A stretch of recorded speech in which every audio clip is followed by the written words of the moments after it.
Hello, I'm Tara Brabazon. I'm the Dean of Graduate Research at Flinders University in Adelaide, Australia, and that will become important in a moment. And welcome to Vlog 65, Interdisciplinarity and the PhD. And I'm really excited to be in Paisley in Scotland once more with a very good friend of mine, a great scholar, a great international scholar, Professor David McGillivray, who is the Chair in Event and Digital Cultures still. Is that still the correct title? That's correct. At the University of the West of Scotland. How fantastic is the branding, by the way, loving this stuff. Now, I'm going to go through your qualifications, correct me if I make a mistake. A BA Honours in Leisure Management from Glasgow, Cali in 1997. Correct? Could be, yes. Could be, and get ready for this PhD. I'm hoping I've got this right, in Governing Organisational Wellness from Glasgow, Cali in 2003. Yep. Fantastic. We'll get into that PhD shortly. And he's also a fellow of the Higher Education Academy, which is powerful and demonstrates, I think, your commitment to the sector. David does many things. He has a very broad and diverse and interesting academic career, but he particularly focuses on, I would argue, understanding the significance of sporting and cultural events, with a lot of attention to digitisation and how digitisation creates those alternative renderings of cultural events and sporting events. He's also working on a great project that we might talk about as well, of a UK and Canadian collaboration for men and women with impairments and how they manage and enjoy sporting events. So David, I'm thrilled to be back at the university. How are you, superstar? I'm great, and it's great to have you back. Fantastic. I'm becoming a regular visitor, I think. And there's lots of questions I want to ask you, and there's been a lot of requests about and for this vlog when my students found out that I would be talking with you. But could you tell us right back about your PhD experience and how perhaps it has transformed your experience and expertise as a supervisor?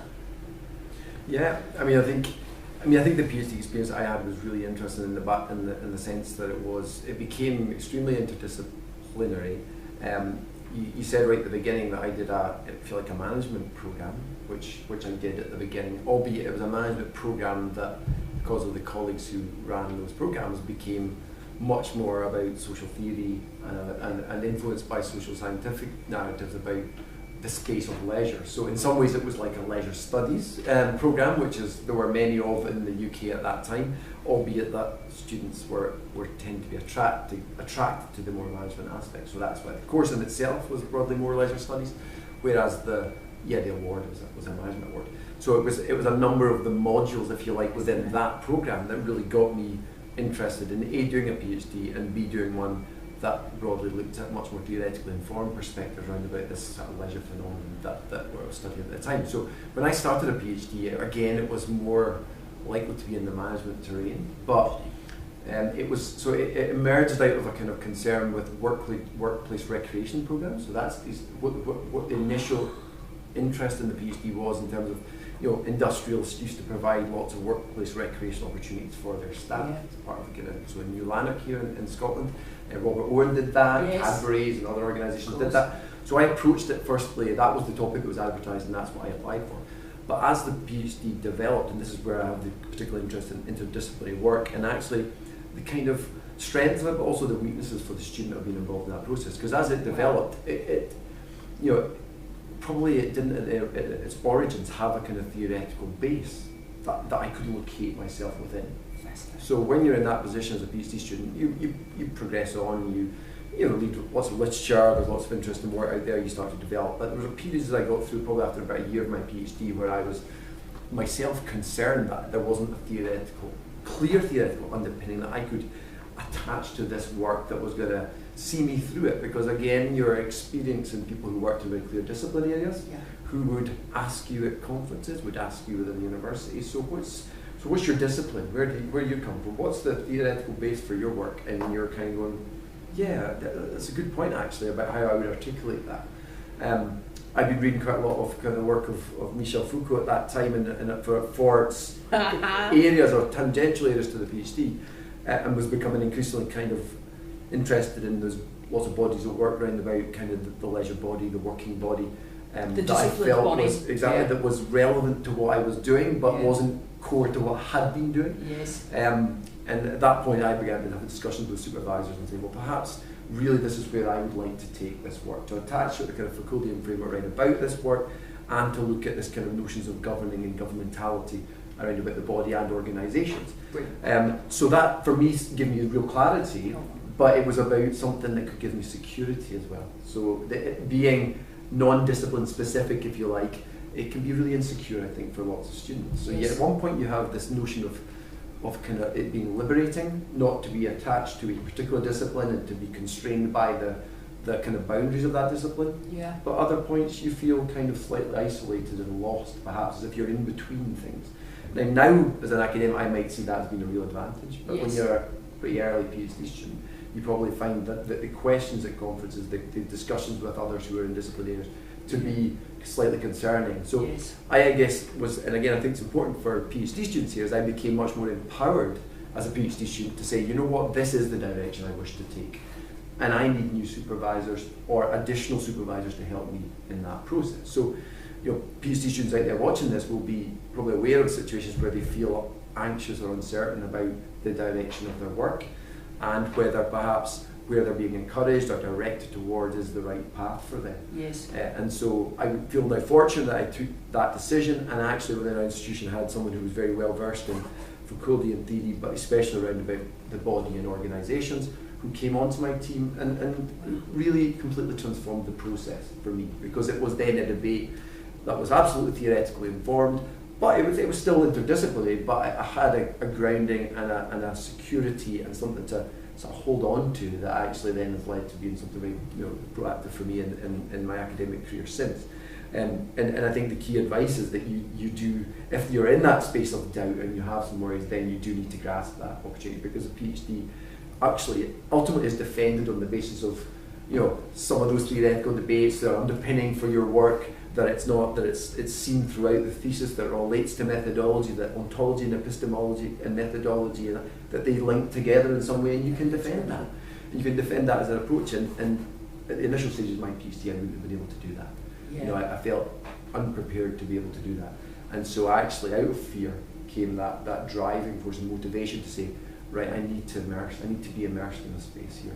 Wow. And so that I guess for me is it's important for a number of ways, but I think as a interdisciplinarity has now become kind of very common and very kind of normal for people to do that work. I still think the same issues are there about people feeling potentially a lack of security to something that they can say, well, I'm immersed in this terrain, and whereas on the other hand, because disciplines can be quite constrained by boundaries, actually being just outside or on the margins or on the periphery there can be really great when you go to conferences otherwise, because you're able to potentially advance elements or on the edges of a paradigm that actually can create new research opportunities. And new knowledge. I'm going to push you a little bit on that too, in terms of you as a supervisor now. When students are expressing the same fears that you've articulated there, do you say it'll be fine, take the time, water finds its own level? How has that impacted on your experience as an interdisciplinary supervisor? Yeah, I mean, I think, so the nature of the disciplines for me seems less important than a particular theoretical terrain that people are occupying.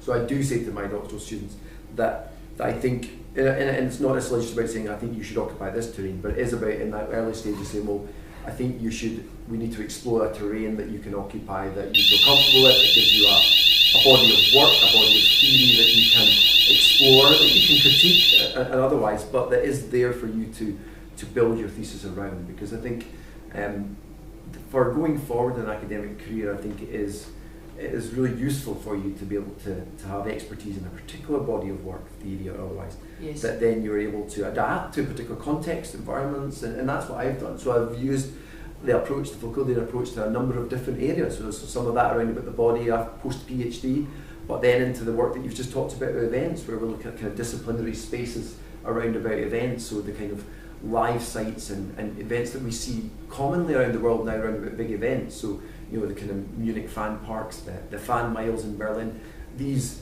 acting as kind of disciplinary spaces became a part of that. So the theoretical work carries on, and then you potentially also get into other kind of post-structural kind of theorists and otherwise, like Deleuze and Guattari, etc., and think about their work and how the relevance of their work. So I think that for me wouldn't have been possible had I not moved into that terrain at a certain point early on in the PhD. Fascinating. And can I say, you can also see his ability to be malleable and move. I have no idea what that sound was, had no impact on David at all. He kept powering through. Should I be worried about that sound, David? No, that was an alarm test.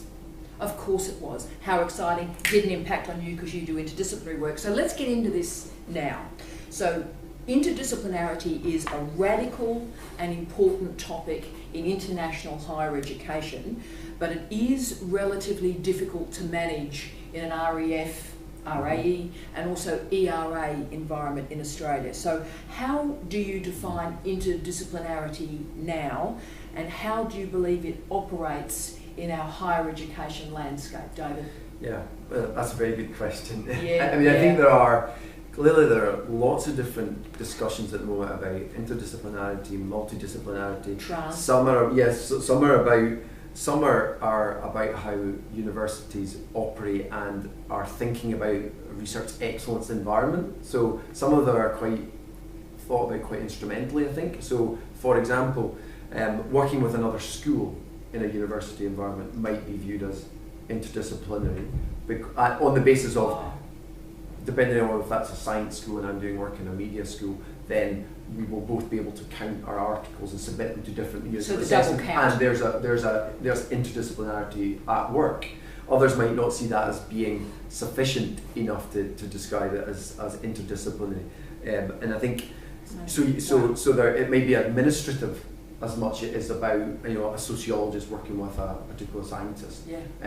But I think in the UK system, definitely in grant bidding processes now, the funding bodies are now much more aware of the need for disciplines to come together. Now, if you're not actually ever connected to a discipline, I think interdisciplinarity is quite an interesting term, because if you didn't grow up or were trained or came through a programme of learning that could describe itself as a discipline, so there's a lot of debate about what is a discipline. Right? If you're an economist, an occupational therapist, so you have subjects, you have fields. People use the term. I think people continue to use the term discipline when perhaps many of those working within that sphere are not actually in a discipline that maybe others would identify as a discipline. They're in a field, they're in a particular subject area, and I don't think it necessarily matters there, because I think in terms of the sort of assessment of research quality, it's about the quality of so there's a problem. There's a research problem that we're isolating, and the fact that we have somebody who's a sociologist working with someone who works in an educational sphere and someone who's a computer scientist working together to deal with that problem for a broader social impact, or to deal with a particular social ill, I don't think it's really that problematic. I think it's often universities that are concerned with pigeonholing people and put them in particular spaces to say, oh, so you're in that area of activity. When I say no, my theoretical, the way that I'm approaching this theoretically may well be really valuable to thinking about this technology problem, because I'm coming from a social scientific perspective. And I think we need to understand the ethics, the broader impacts of these things. So, again, I personally think interdisciplinarity in a way becomes slightly problematic as a term, because it seems to require that you are connected to a discipline. And many scholars that I experience now couldn't really describe themselves as being part of a kind of discipline, especially what historically disciplines were understood as. And we were trained as an historian, we were trained as a sociologist. That stuff really is gone, I think. Well, yeah, I think so. I think some may wish to keep it and maintain it. And why would you do that? For reasons of maybe security, but also being part of a particular group, and maybe even protecting themselves in the future for being associated with that. This is my point about the uncertainty of being, if you like, interdisciplinary or outside of a discipline. That uncertainty is there. I personally think it drives me to say, well, actually, okay, so I'm feeling anxious about not being part of that, because that means I don't have a certain body of knowledge that I occupy, or a particular terrain that I occupy. But actually, when you look at it, I think it's often those that work within disciplines that wish to sort of project that on others, to say, by the way, well, you don't have that grounding there. And actually, well, maybe that grounding is limiting your foresight or way of thinking about a particular problem. And I think, I find that you find others who you work with who recognise where people can make a contribution and add value to a particular research project or otherwise. And actually, wiping away this notion of discipline can really be helpful as you sit down to deal with that particular research problem that you have. See, isn't this inspiring? I knew it would be inspiring. I'm getting terribly excited by what you're saying. What I'm also interested in, and I've known you a while, and obviously I've read your work for a decade, is what I find interesting is the discussion of theory and the importance of locating yourself in theory. I didn't think we'd go there as much as we have today. Very interesting. Well, I mean, I think, again, go back to uncertainty, I think there is a point where actually, when you do any kind of research, actually, being able to, I mentioned like an ontological, epistemological, methodological relationship that I think for a PhD student is to just know of that without going to the lowest common denominator of a textbook that shows it as an onion or shows it as whatever. It may show you as those relationships, understanding those relationships are really important. So I once did a piece for a critical management studies thing out of my PhD. So I was doing this work on kind of governing bodies and organisations, and I went to a critical management conference, and then I did a paper from the conference. And one of the kind of key questions that came back from the reviewers, so I got a review, as many of the students and others watching will get, was, okay, I wanted to be more explicit what the epistemological commitments are and how those translate through the work. And I'm thinking, well, that's an interesting question. I have to really think about that. And essentially it was okay, so Foucault is broadly the theoretical landscape you've been occupying here. What kind of epistemological commitments are there within his work that you are drawing upon, and what influences what you say? And I thought that's a really great question, and it challenged me. And I think a lot of PhD students are not really, when I read their thesis and when I look at the work, they're not really dealing with those big issues about what exists and what the limits of knowledge are and how that might relate to methodologies. Doesn't mean to say that it has to be linear, but there has to be an understanding of what each is, so that you can make an informed decision on how you're approaching a particular method and methodology, and they're being able to make a case as to why that was relevant. So, for example, managing the anti-statism of Foucault. So when you're doing governmentality, understanding the consequences to regulation of that anti-statism. So that's a very interesting sort of war position in itself. The other thing about the theory is that it's not always helpful at the time, or it can be extremely confusing, it can be really challenging, but working through that is actually a significant part of the PhD for future academic engagement, because PhD students who are watching and others, you will publish beyond your PhD, and you will, that theoretical frame or otherwise or frames, if it's more than that you adopt, will be really important for how you think through, and you'll be trying to publish in particular areas, and you'll get those sort of questions about that theoretical landscape and why that's a particularly appropriate one or otherwise, or critiques of that approach. And if you've not immersed yourself within that and use the PhD as a stage where you can really get that crit from supervisors, from conference presentations, and ultimately at a Viva and or when you submit your thesis for those in Australia and other systems, then I think it's a lost opportunity, actually. Fantastic. Okay, now you're ready to get grunty, because the next question is the grunty one. Come on. Now, what I'm calling, because I'm being naughty today, the former interdisciplinary paradigm. So leisure studies, media studies, and cultural studies, I have argued that they've lost their edge and they've lost their energy. So Steve and I took on the professorial title of cultural studies as a rhetorical flourish, as a statement back for a paradigm that I think is dying, and in Australia it's a mess. I think internationally it's almost becoming an embarrassment, cultural studies, to be frank with you. Media studies has its own problems. Leisure studies is one of your great passions, and I love it as well. But I would argue they are dying. Probably being naughty there, but why are they dying, or why are they losing their edge? Well, I'll only really talk about leisure studies just because that's, I guess, where I, if you like, grew up, and I use that term carefully. But that's where I was immersed in it, and I guess in the area where I'd done my undergraduate degree, leisure studies, at least there were some critical scholars in there drawing from other disciplines, and clearly that's the nature of these studies areas. They were drawing from other disciplines, whether that's geography or that's political science, sociology, psychology or social psychology, and they were addressing this context of leisure, and this free time activity and commercial leisure and others, and offering a critique of that. I think what I find is that all of these, so the areas that I'm interested in, for example, the digital space, leisure studies is in some respects now engaging with that terrain in a way that it probably didn't before, and actually I think gives us an opportunity to actually reinvent itself to some extent, and a number of colleagues and contemporaries are trying to do that. but the other problem is that they're considering the digital leisure environment.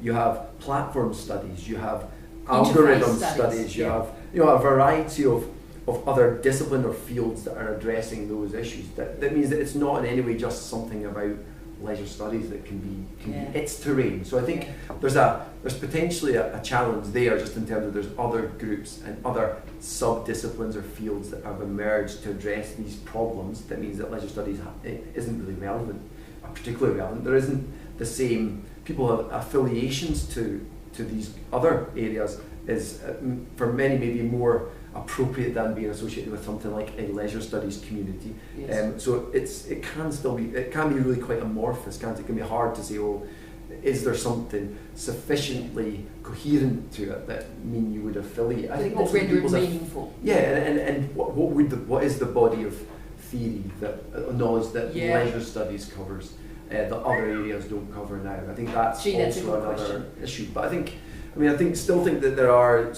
like say Steve and yourself and others who are looking at a digital leisure space and coming to that with a particular theoretical trajectory or a range of theoretical trajectories to address this modern problem, the digital leisure space, if you like, and the surveillance of self-tracking or or social materialist analysis of speed. Exactly, speed or acceleration. And I think there is a space there, but whether that's under just the terrain of leisure studies as this big thing, I'm not sure that there is really a great future for that. I think you have much more nuanced and specific areas that can develop to deal with that. So maybe a digital leisure studies that's a particular offshoot that actually is got more in common probably with, as I said, platform studies and studies of computer science and looking at algorithms. But so people, I don't have a problem that people affiliate and go to other places to find that engagement and connection. Yes. And I think, as I said, although I would still affiliate with leisure studies, it's not something that would really find me. I find it problematic if it didn't exist in terms of being able to practice what I practice, because I think that you can do that anyway without those affiliations nowadays. So I think you might have worked out my next question, which is a whole series of really fascinating new paradigms are emerging, like physical cultural studies, digital leisure studies, but also, and I'm going to go there, deviant leisure, extreme anthropology, Brexit criminology, which looks a really fascinating area, and Trump studies. Steve, Sunny and I are writing a piece on Trump studies as we speak. I'm actually drafting it tonight. So these areas are really, I think, edgy, interesting, provocative, and not coming from the Russell Group, not coming from the Group of Eight, coming from non-standard universities as well. So what do you think is creating these sorts of interdisciplinary new intellectual movements? Well, for me, we had a little discussion earlier about how kind of occupy social media, and you kind of use social media to connect with academics in all different parts of the world. And I think you come across new configurations or groups or clusters that are forming, and you think, oh, that's really exciting, because it might be theoretically they're approaching it from a particular angle. It might be methodologically the way that the research has been conducted is going beyond what disciplines would accept, or how slow some disciplines might move. And so you have those interests. You might think, well, actually the way that they're looking at research, it might be that it's co-produced research, it's co-designed research, it's participant-led research, or whatever, and that is of interest. And I think so that's another way, and it may be actually just about the kind of the mode of operation of those groups, and the ability to actually create new groups more easily now than was ever possible before, just with a group of academics that come together that all are part of one Twitter list. And I think one of the things it's challenging and difficult for PhD students and colleagues is well, where do you publish on that stuff? So you may publish, people who are part of those groups that you mentioned may publish in a range of different fields, publications and otherwise, but they may broadly affiliate and understand each other's development of a particular subject, the ones that you've described. So I think academia is actually so fluid at the moment that you can be in and out of affiliations. Yeah, I go to that, I participate in that. I'm not a member of anything in terms of an association. I think that's the thing that's changed for me. I'm not a member of associations. I go in and out of different fields. The problem for that then comes when it comes to exercises like research excellence frameworks, where you have to pin yourself to something. And say, be I'm into there. the This panel. is who I am. I'm going to this panel. I'm being assessed by this group. Exactly, and that's I think where academia, in terms of the process and practice, is some way a little bit behind the way that people are actually practicing academia at the moment. And I wonder if I can push you, and indeed push myself on this as well, with stuff like Brexit and Trump and these really complicated political spaces involving xenophobia and all sorts of really complicated issues. I wonder if the disciplines can provide an answer to, why Donald Trump? So what would leisure studies say about that? Do we need Trump studies to gather all these anti-disciplinary frameworks and bring them together? I think that's probably now you've foxed me. You see, so there's the question I can't answer that Tara can answer. So let's push it back on Tara. But I just wonder, because I particularly think with Brexit and Trump, because when it happened, I mean, I remember you and I obviously were watching the Facebook feed when Brexit happened. I remember you and I conversed about that, and it was just so stunning. It was like, why has this happened? And there's no real answer there. So as a scholar, what do we do with something that seems so stunning, where people don't even act in their own best interests? Yeah, I think it's very difficult with some of these sort of global problems and issues about where a particular academic environment, a particular discipline, a particular field can really come together to deal with that, because they almost seem beyond us in terms of what we have at our hands to be able to do it. So I don't. That's one where I don't really have an answer. It's too big a question for me to. But it is not. With my small and limited ability to think beyond those issues. But can I also say it's probably a post-empirical space as well. Not only post-empiricist, it's probably post-empirical and certainly post-positivist. I don't think. It's got to be evidence-driven, but I think we need to get the theory right before we know what evidence we need. Yeah, and I mean, my interest in the digital space, I think there is, whether it's Trump or some of these other movements, I think there is a lot of work that does need to be done on how people are occupying these digital spaces to communicate these. I'm not going to use the term fake news, although I've just used it. There's sort of media dimension to that, political dimension to that clearly, and lots of other disciplines can deal with that. And I think there's some quite exciting work that's being done that looks at how people, so Trump clearly has used digital spaces very proactively, very intentionally, very well in terms of how he's been able to occupy that space. So who addresses that? Who looks at that particular, his way of doing so? Well, journalists do, and those that are interested in media studies do.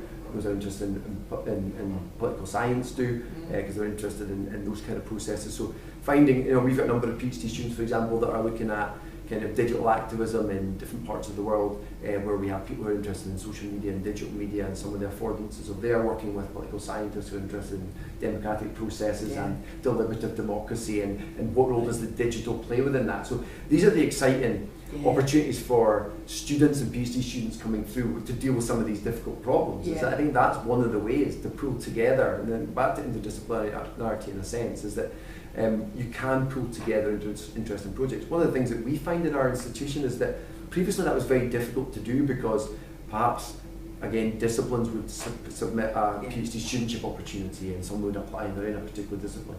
And having to deal with, so I as a supervisor have to deal with interdisciplinarity within teams, within supervision teams. And that's another issue that I think is, for the student is really interesting, but also for the colleagues is really interesting, about someone who is coming from political science background and has been interested in deliberative democracy, interacting with someone who may be interested in the democratic possibilities of social media, and scepticism on one hand, but opportunities on the other, developing relationships, understanding where people are coming from, both theoretically and otherwise. That, for the student, can be really exciting, because there is a study that crosses over, but it can also be, there's a tension sometimes within there, and I think it's always good to recognise that there can be those tensions in there, because in academia there are tensions, clearly, across fields, disciplines, subjects, and that when you wrestle with that and you're open to those ideas, it can be great, but if you close down on that basis, then the student can be the one that potentially suffers within that circumstance. And again, last question. I think this has become my favourite vlog. Of all the vlogs I've recorded, I've learned so much, and I feel really inspired and energised to think about knowledge in a new way, so thank you for this. But the final question is, for the PhD students watching this and thinking about working in and with interdisciplinarity, how would that impact on their employability and their academic future?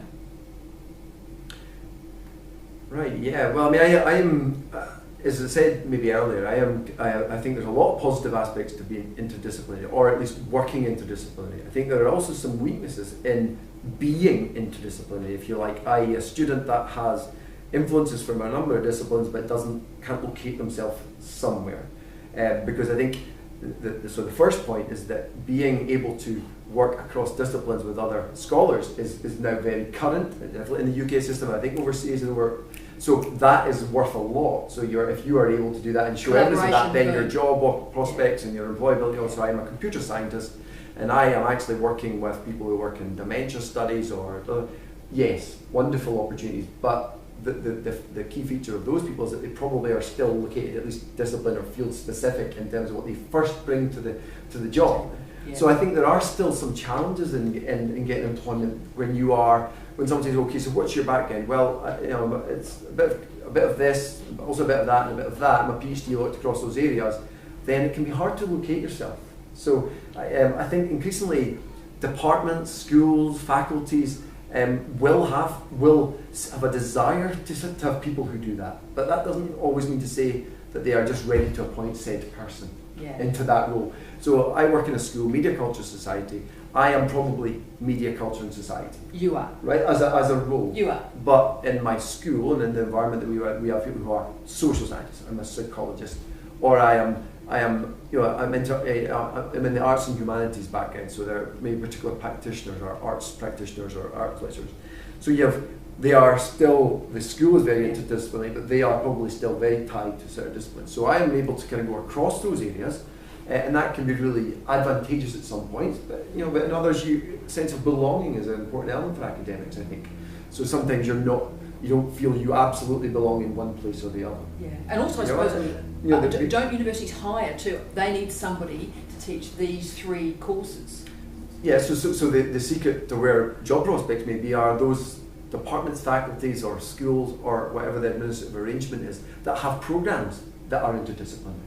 Because then actually you really do need people who can go across those areas of activity and not be restricted and because in some ways as academics we can restrict our students' possibilities by being only located in one police space and say, well, that's all I do. And so we have applications for doctoral students now. Many of our studentship projects that go out there are deliberately interdisciplinary. We are looking to address a particular problem, a societal problem or otherwise, and actually in order to do so we do need people that have very different sort of skill sets to be able to do that. And that probably will lead to some of the changes if that follows through into the way that academic departments and schools work. But as I said, just maybe for me to final is that it's not always comfortable, I don't think, being interdisciplinary or without discipline actually, not just interdisciplinary, but being outside of a discipline that gives you particular, sort of codes of conduct, behaviours, bodies of knowledge, ways of working, types of conferences that they run. All of that in some ways can be quite comforting in the sense of belonging, but if you're going to really change things and be a bit more radical about how academics work to deal with social problems, then actually you do really need to get those people who are outside of there to come together. What an absolute pleasure. David, you're a legend. It was worth coming all the way to Paisley to see you for this conversation. You're a great colleague, you're a great scholar, you're a great friend. You are leading the way in which we think about this new disciplinary landscape. So thank you for everything that you do. It makes a real difference. And saying to all the wonderful people out there, wasn't that amazing? And as always, I wish you love, light and peace. David and Tara, out. Thank you.